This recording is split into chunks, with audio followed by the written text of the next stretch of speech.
This is Dinas Bran, a medieval castle on the site of an ancient hill fort on a prominent hilltop overlooking Llangollen.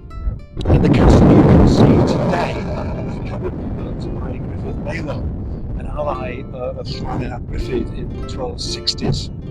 In his Tour of Wales, published in 1784, Thomas Pennant says, "Among the walks on the banks of the Dee, the venerable remains of the ancient abbey and the arduous ascent to Castell Dinas Bran are so engaging that I believe no traveller of taste will think a repetition of them tedious."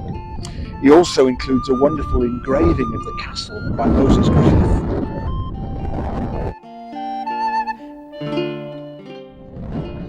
Pennant writes that near the foot of Llangollen Hill begins the ascent to Castell Dinas Bran, whose remains nearly cover the summit of a vast conoid hill, steeply sloped on every side.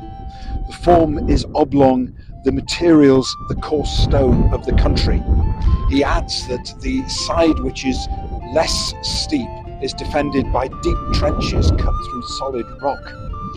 This is one of our ancient Welsh castles.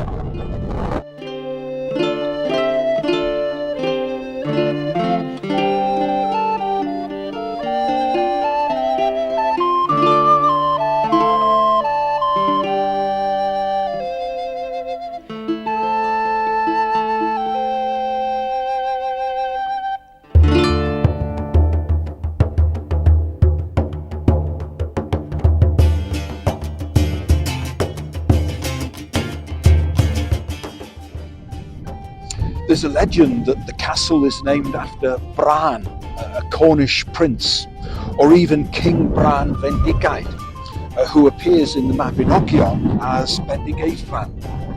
Over 1,000 years before the castle was built, around 600 BCE, there was an Iron Age hill fort on the site.